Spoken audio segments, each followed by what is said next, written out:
బుద్ధ పూర్ణిమను పురస్కరించుకుని శ్రీ ఆకాంక్ష charitable trust వ్యవస్థాపకురాలు Palaparthi Sandhyarani Hyderabad విద్యానగర్లో పురోహితులకు నూతన వస్త్రాలను, చెప్పులను, గొడుగులను, మంచినీటి సీసాలను పంపిణీ చేశారు. ఈ సందర్భంగా వారు మాట్లాడుతూ శ్రీ ఆకాంక్ష చారిటబుల్ ట్రస్ట్ ఆధ్వర్యంలో ప్రతి సంవత్సరము వైశాఖ మాసంలో పేదలకు, అర్చకులకు వీటిని అందజేస్తామని, తమ చారిటబుల్ ట్రస్ట్ ద్వారా అనేక ఇతర సేవా కార్యక్రమాలు కూడా నిర్వహించడం జరుగుతుందని, మన ఆచారాలు, వ్యవహారాలను ముందు తరాల వారికి తెలియజేయాలని, అందుకు విశేషమైన రోజులలో ఇటువంటి సేవా కార్యక్రమాలు నిర్వహించడం జరుగుతుందని వారు తెలిపారు. ఈ కార్యక్రమంలో వేణు, గీతిక, రమణ, ముక్కమల, భవానీ, ప్రసాద్, హైమావతి తదితరులు పాల్గొన్నారు.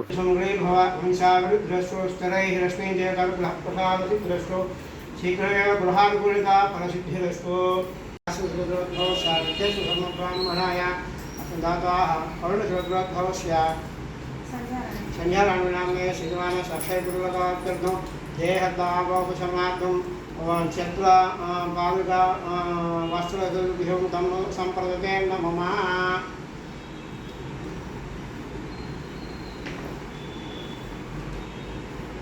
దుర్గాక్షేమూల్యతాఫలసిద్ధస్సు మహావిష్టాఫలసిద్ధిరస్తు ఏకసంగ్రే భవ హంసావిరుద్ధస్సు స్థిరైః రశ్మీజయకర్ప్రసాదసిద్ధిరస్తు శీఘ్రమేవ గృహానుకూలితా ఫలసిద్ధిరస్తు.